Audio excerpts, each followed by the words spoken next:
اب امریکہ کو یہ بات بالکل بھی پسند نہ آئی اور امریکہ نے اس پہ الزام یہ لگایا کہ اس ادارے کو بنانے والے القاعدہ والے ہیں۔ جی ہاں، 2003 کے اندر جب ڈاکٹر عافیہ صدیقی نے کراچی ایئرپورٹ سے راولپنڈی آنے کا ارادہ کیا تو کراچی ایئرپورٹ سے ڈاکٹر عافیہ صدیقی کو اغوا کیا گیا۔ ڈاکٹر عافیہ صدیقی مسلمانوں کے معاملے میں بہت ہی حساس تھیں اور جب بھی کبھی مسلمانوں پر کسی قسم کا ظلم ڈھایا جاتا سب سے پہلے امریکہ کے اندر رہتے ہوئے ڈاکٹر عافیہ صدیقی اپنی آواز بلند کرتی تھی۔ یوں کہو کہ ڈاکٹر عافیہ صدیقی بیچاری وہ بد نصیب پاکستان کی بیٹی ہے کہ جس کو آج تک کسی نے سنجیدہ نہیں لیا۔ اس دلالی کا صلہ دیکھو اسے کیا ملا ہے، ایڑیاں رگڑ رگڑ کے یہ خنزیر مرا ہے۔ السلام علیکم ورحمۃ اللہ سامعین و ناظرین۔ عرصہ 20 سال سے ملک پاکستان کا ایک اجتماعی مسئلہ ہے جو ٹی وی کی زینت بھی بنا رہا، سیاست کی زینت بھی بنا رہا، سوشل میڈیا کی زینت بھی بنا رہا، اور وہ مسئلہ ہے ڈاکٹر عافیہ صدیقی کی رہائی کا مسئلہ۔ جی ہاں، یہ وہ مسئلہ ہے جس کو ٹی وی والوں نے بھی بڑا کیش کیا لیکن حل کو نہیں نکلا۔ اس کو سیاستدانوں نے ووٹ بینک کے اعتبار سے بھی بہت ہی کیش کیا لیکن حل پھر کوئی نہ نکلا۔ یوں کہو کہ ڈاکٹر عافیہ صدیقی بیچاری وہ بد نصیب پاکستان کی بیٹی ہے کہ جس کو آج تک کسی نے سنجیدہ نہیں لیا اور اس کے لیے کوئی قربانی دینے کو تیار نہیں ہے۔ کون ہے ڈاکٹر عافیہ صدیقی؟ سب سے پہلے تو یہ ہمیں پتہ ہونا چاہیے ڈاکٹر عافیہ صدیقی ہے کون۔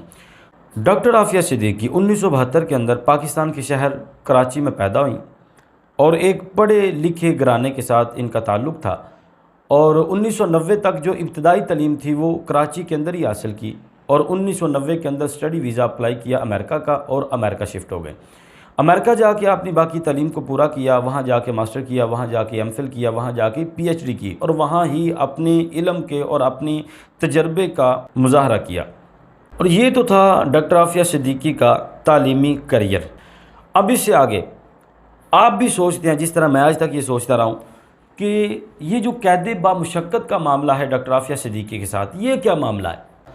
تو میں آپ کو اس کی بنیادی وجوہات بتاتا چلا جاؤں۔ اس کی بنیادی 2 وجہ ہیں۔ پہلی وجہ کہ ڈاکٹر عافیہ صدیقی انتہائی انٹیلیجنٹ اور انتہائی ذہین و فطین خاتون تھی۔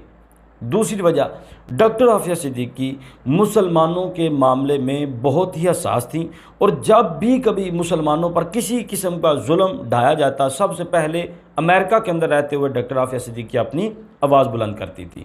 بس یہ 2 بنیادی وجہ ہیں جن کی وجہ سے امریکہ بالکل ڈاکٹر عافیہ کو برداشت نہ کر سکا اور اس نے ڈاکٹر عافیہ پر طرح طرح کے الزامات لگا کے قید بامشقت دی اور 83 سال تک کی قید بامشقت سنا کے ڈاکٹر عافیہ صدیقی کو ایک جیل میں بند کر دیا، اور وہ جیل بھی کسی دوزخ سے کم نہیں ہے۔ اب آپ سوچتے ہوں گے یار یہ 2 چیزیں عام ہیں، اتنی اہم تو نہیں ہے کہ ایک انٹیلیجنٹ ہونا اور دوسرا مسلمانوں کے بارے حساس ہونا، یہ تو عام سی بات ہے۔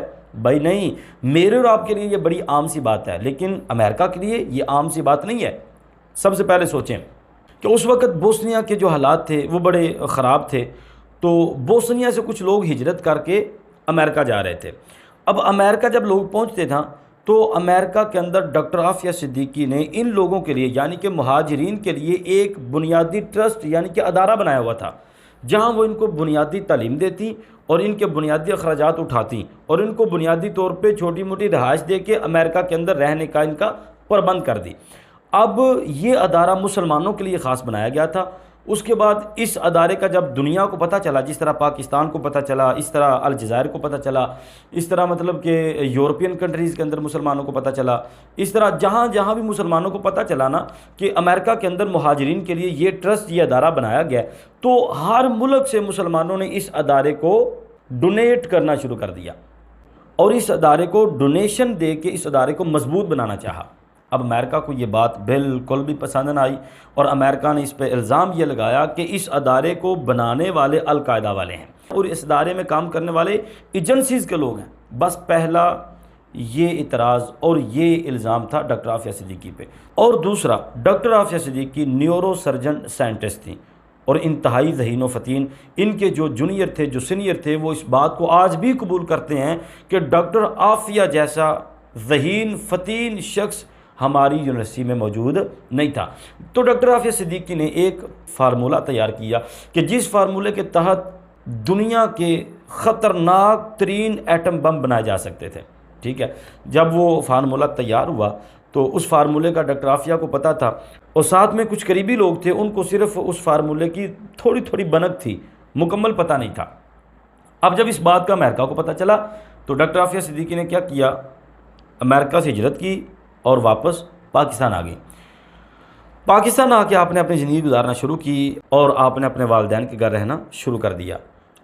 اب پیچھے امریکہ کو پتہ چل گیا تھا کہ ڈاکٹر عافیہ صدیقی کے پاس ایک خطرناک ترین فارمولہ ہے، اگر وہ کسی اور ملک کو دے گی تو ہمارے لیے خطرناک ہے، پاکستان کو دے دے پھر بھی ہمارے لیے خطرہ ہے۔ اس طرح وہ اگر افغانستان یا کسی بھی مسلمان ممالک میں سے کسی ایک کو بھی وہ فارمولہ دے دیا گیا تو ہمارے خلاف خطرناک ترین ایٹم بم بن سکتا ہے اور ہمیں نقصان پہنچ سکتا ہے۔ اس لیے انہوں نے ڈاکٹر عافیہ صدیقی کو دوبارہ واپس امریکہ بلانا چاہا اور ڈاکٹر عافیہ صدیقی نے انکار کر دیا۔ اس پر پھر ڈاکٹر عافیہ صدیقی کو ملک پاکستان سے اغوا کیا گیا اور اغوا کروایا گیا اور واپس امریکہ پہنچایا گیا۔ جی ہاں، 2003 کے اندر جب ڈاکٹر عافیہ صدیقی نے کراچی ایئرپورٹ سے راولپنڈی آنے کا ارادہ کیا تو کراچی ایئرپورٹ سے ڈاکٹر عافیہ صدیقی کو اغوا کیا گیا، اور وقت کے بدترین اور ملعون شخص جسے لوگ مشرف کہتے ہیں، اس بندے نے ڈاکٹر عافیہ صدیقی کو اغوا کروایا اور اغوا کروا کے امریکہ کے ہاتھوں بیچ ڈالا۔ جی ہاں، میں اسی صدر مشرف کی بات کر رہا ہوں جو ملک پاکستان کو لبرل اور سیکولر ریاست بنانا چاہتا تھا۔ میں اسی مشرف کی بات کر رہا ہوں، اسی ملعون شخص کی بات کر رہا ہوں جو یہ کہتا تھا کہ میں اتات ترک جیسے بندے کو اپنا آئیڈیل مانتا ہوں اور اتات ترک جیسے بندے کو اپنا لیڈر مانتا ہوں، اور اس کو دیکھ کے میں ملک پاکستان کو آگے لے جانا چاہتا ہوں۔ کون ہے اتات ترک؟ وہ اتات ترک جس نے ترکی کو لبرل اور سیکولر ریاست بنایا اور ترکی کے اندر اسلام کو بالکل ختم کرنے کی کوشش کی، اور کوشش نہیں بلکہ ختم کر ہی دیا۔ خواتین پر پابندی لگا دی گئی کہ کوئی سر پہ سکارف یا دوپٹہ یا حجاب نہیں کر سکتی، بالکل ہر طرح سے اس نے کوشش کی کہ ترکی کو لبرل بنا دیا جائے، بالکل اس نے کرنے کی کوشش کی اور اس نے کیا۔ یہ مشرف بھی کہتا تھا بالکل میں نے بھی پاکستان کو ترکی کی طرح بنانا ہے۔ میں اس ملعون ترین مشرف کی بات کر رہا ہوں کہ اس نے ڈاکٹر عافیہ صدیقی کو امریکہ کے ہاتھوں بیچا، اور یہ امریکہ کا دلال تھا۔ اس دلالی کا صلہ دیکھو اسے کیا ملا ہے، ایڑیاں رگڑ رگڑ کے یہ خنزیر مرا ہے۔ لیکن 2003 سے لے کے 2008 تک ڈاکٹر فوزیہ صدیقی کا یہ کہنا ہے کہ مجھے ایک ان نون نمبر سے کال آتی ہے، وہ کہتے ہیں خبردار تم نے اگر یہ بتایا کہ ڈاکٹر عافیہ صدیقی گھر سے غائب ہے، اگر بتاؤ گی ہم تمہیں بھی مار ڈالیں گے، ہم تمہارے والدین کو بھی مار ڈالیں گے، اور ہم تمہارے بیٹوں کو بھی مار ڈالیں گے۔ ڈاکٹر فوزیہ صدیقی نے بس اپنی جان، اپنے بچوں کی جان، اپنے والدین کی جان بچانے کے لیے ڈاکٹر عافیہ صدیقی والا معاملہ بالکل خاموشی سے اپنے اندر دفن کر دیا۔ 2008 کے اندر ڈاکٹر عافیہ صدیقی کو امریکہ کی ایک عدالت میں پیش کیا گیا اور درجنوں الزام لگا کے ڈاکٹر عافیہ صدیقی کو تقریباً 82 یا 83 سال کی بامشقت قید میں ڈال دیا گیا، اور وہ بامشقت قید بھلا گیا ہے، میں وہ بیان نہیں کر سکتا، مجھ میں ہمت نہیں میں وہ بیان کروں۔ بس اتنا بتا سکتا ہوں کہ آج ڈاکٹر فوزیہ صدیقی جب امریکہ جاتی ہے، اپنی بہن کو ملتی ہے تو وہ کہتی ہے کہ عافیہ صدیقی مجھ سے یہ کہتی ہے کہ میرے ساتھ جو یہاں ہوا ہے میں کسی کو بتا نہیں سکتی، ٹھیک ہے۔ اور پھر ڈاکٹر عافیہ صدیقی کے سامنے والے دانت جھڑ چکے ہیں ظلم اور بربریت کی وجہ سے، اور اس کے بعد سماعت بالکل کمزور ہو چکی ہے، یعنی کہ ختم ہونے کے قریب ہے، ٹھیک ہے جی۔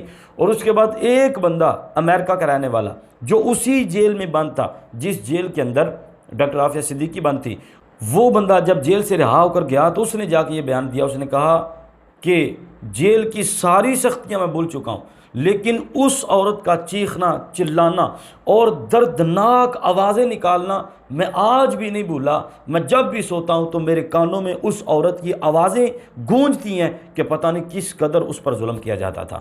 بس یہاں سے آپ اندازہ لگائیں کہ ڈاکٹر عافیہ صدیقی کے ساتھ کتنا ظلم اور کس قدر ڈاکٹر عافیہ صدیقی کو ٹارچر کیا گیا ہے۔